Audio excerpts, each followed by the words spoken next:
अस्सलाम वालेकुम नाजरीन, मेरा नाम है नदीम आरिफ और आप देख रहे हैं NHS वर्ल्ड। ईद उल फितर हफ्ता 16 जून को होगी माहिर फल्कियात की पेशन गोई। फैसलाबाद APP मुमताज माहिर फल्कियात, कमर शनास, इल्मुल अदात, कवैत हलाल expert professor Muhammad Hamza Naeem, principal आर्ट, government post graduate college Jhang ने पेशन गोई की है कि रमजान अल मुबारक का महीना 30 रोजों पर मुश्तमिल होगा और शवाल का चांद 15 जून रोज जुम्मा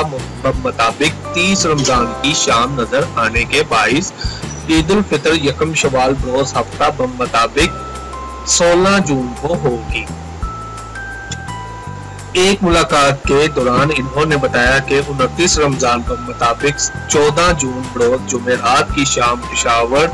चारसदा, झंग, लाहौर, गवादर, कराची समेत मुल्क के दीगर शहरों में बवक़्त नमाज मगरिब चांद की उम्र 19 घंटे से कम होगी, इसलिए चांद नजर नहीं आ सकता, क्योंकि चांद नजर आने के लिए इसकी उम्र 20 से 36 घंटे होना जरूरी है। इन्होंने कहा कि सूरज की तेज छांवों की वजह से चांद गुरूब शम्स के 50 मिनट बाद नजर आना मुमकिन होता है, लेकिन चूंकि 14 जून के मुताबिक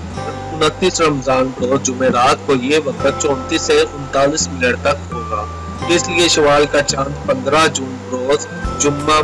मुताबिक 30 रमजान की शाम ही नजर आएगा। इन्होंने कहा कि सऊदी अरब में भी जुम्मा से कबल चांद नजर आने का कोई इम्कान नहीं, इसलिए सऊदी अरब में भी ईद उल फितर यकम शवाल बरोज हफ्ता मुताबिक 16 जून को ही होगी। मेरे चैनल को सब्सक्राइब करना मत भूलें और हर आने वाली न्यू अपडेट अगर आप चाहते हैं तो बेल आइकन को लाजमी क्लिक करें। शुक्रिया, अल्लाह हाफिज।